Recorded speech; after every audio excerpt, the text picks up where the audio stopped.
والتارک لسنتي دا ځای زما مقصد دی، زه درته راځم. دا ټول شان چې مې ذکر کړل مقصد مې دغه ځای و.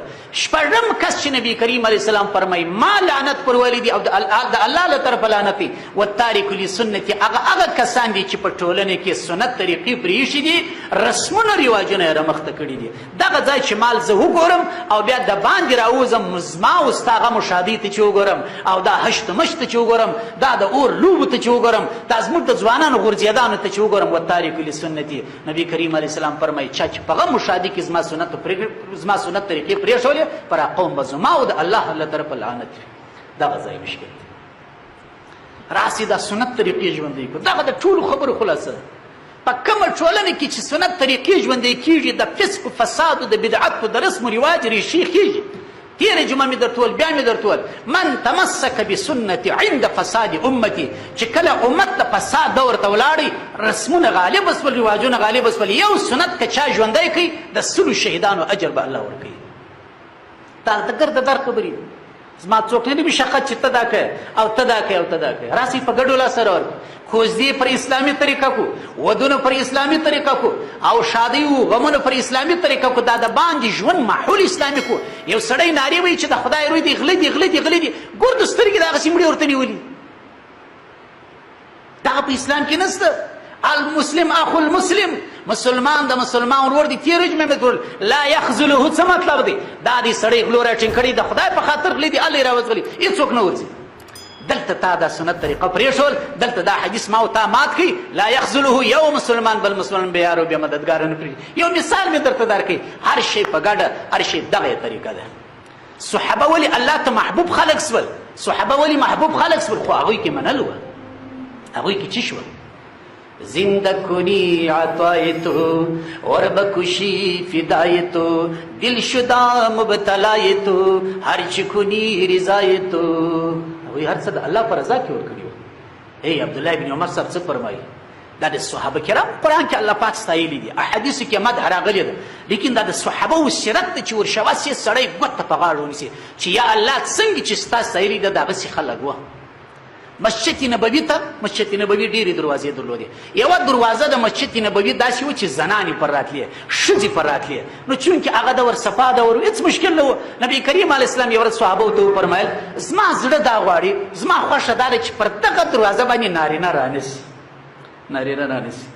دغه دروازه به ښځو ته پرېږدي، ښځې پر دې دروازه راځي. صحابه کرام بند سول. خو کله چې د نبي کریم علیه السلام دور ختمیږي او بیا ښځې د مسجد نبوي څخه بندېږي، عام نارینه بعضې نارینه پر تلو ورتله. عبدالله ابن عمر صاحب په باره کې راځي، وایي د کومې ورځې چې نبي کریم علیه السلام وفرمیل زما زړه غواړي چې پر دغې دروازې چې ښځې راځي. ګورې علت یې د ښځو راتګ و، دا نه و چې پر دروازه مه راځي او نارینه دې نه په راځي. وایي تر هغه وخته چې دی وفات کېدی تر مرګه بیا دی پر دا دروازه نه دی تللی. چا ولې؟ ولې د الله رسول منع کړې ده، د الله رسول منع کړې ده. دغسې اتباع و. شی په ژوند کې هم عملي و او تر مرګه هم عملي او د رسول الله تر وفات وروسته هم هغه شی عملي و. مدینې منورې سره روان دي، مکې مکرمې ته قافله ورسره ده. پر لارې باندې یو ځایه سپرلي ودرول، ول زه دلته ځم داسې. هلته چې ولاړې خادم یې اوبه بپسې ور وړلې چې ورغی نه لوی بولې سته، نه غټې بولې سته، نه وړې بولې سته، نه د استنجا اثار سته. خادم پوښتنه کوي چې حضرت دا خو هېڅ شی نه و، نو ما خو اوبه راوړي یا استنجا یو بل شی، نو دا خو هېڅ سلسله نه و، خدای دې خیر کړي، څه مشکل دی؟ مریضي د فیصله د ډاکټر صاحب فیصله یو بل مشکل دی؟ هغه نه مریضي نشته. زما یو وخت را په یاد شو، یو وخت زه د نبي کریم علیه السلام سره ملګری وم په سفر کې، پر دغه مقام باندې نبي کریم علیه السلام قضای حاجت وکړي. دغه ځای ته نبي کریم علیه السلام لاړې، هلته کښېنستې. ما وغوښتل چې زه د رسول الله پر طریقې باندې عمل وکړم، نه زه وړو بولو نیولم نه غټو بولو، صرف مې د رسول الله سره مشابهت اختیار کړي، صرف مې د رسول الله سره مشابهت اختیار کړي. دغه اصلي شی دی. صرف په خوراکو چې شک معامله نه ځي مخته، صرف په لباس باندې نه ځي، صرف په نامو په ډوډۍ باندې مخته نه ځي. بئس المطاعم حين الذل تكسبها، بئس المطاعم حين الذل تكسبها، القدر منتسب والقدر مخفوظ.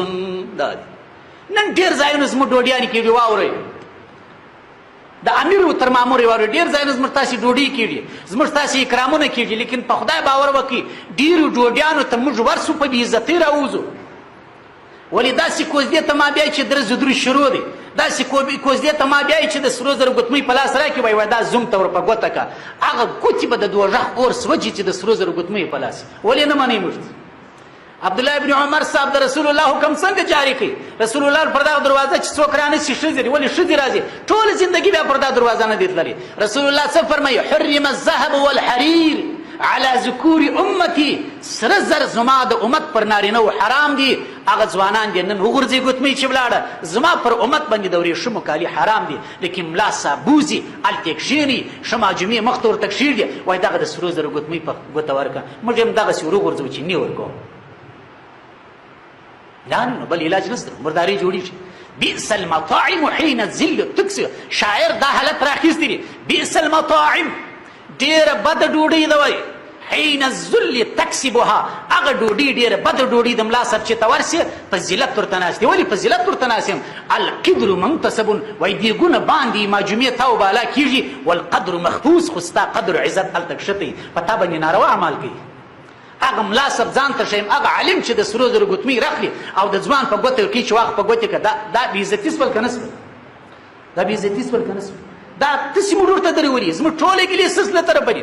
څونه چې تاسو نن زموږ څه ګیله منئ چې ملا صاحب ولا کړي خپل حق ادا کړی دی، پر منبر باندې ناکه ناست دی 500 صدۍ اخلي ماسې ټایم پاس کوي. زه بیا هم تاسو هم دغسې یاست سره سره جیتی دی کو دی اڑتے کلو دی مولوي جلیبي ارزمه کوله ترجمه یې والا پر تاسو وایي د کوم ځای یم هلته به ولاړې څنګه چې قوم یې هغسې بیا ملا یم ته ما استعمالوې زه تا استعمالوم. بېلکۍ زمریان دي که نه دي؟ دا زموږ ستوري په پوهېږي دا کوم ځای مراد اوس بېلکۍ زمریان دي. بېلکۍ زمری د ځانه جوړ کړي. نو بهرحال دا ټوله د درد خبرې درد نه دی چې غوسه راغلې ده، دا دننه یو درد دی. د الله په ذات باور وکړي چې د دې ټولنې اصلاح ته ضرورت دی. چې تاسو نسې اصلاح زه هم نه اصلاح کېږم، چې زه نسم اصلاح تاسو هم نه اصلاح کېږي. راسئ په مشترکه دا کار مخ ته راواخلو. نور که نه کېږي سیاست تو پاچي مو هر څه مو ستاسې غاړه ته در اچولې ده. دغه دننه حالات خو سره برابر کړو، خوښي وو شادي وو غمي وو کشر و مشر دا خو سره وپالو. خبرې ډېرې سولې سبحان الله آفته ډېرې سره ولاړې. الله عز وجل دې د عمل توفیق را نصیب کړي. واخر دعوانا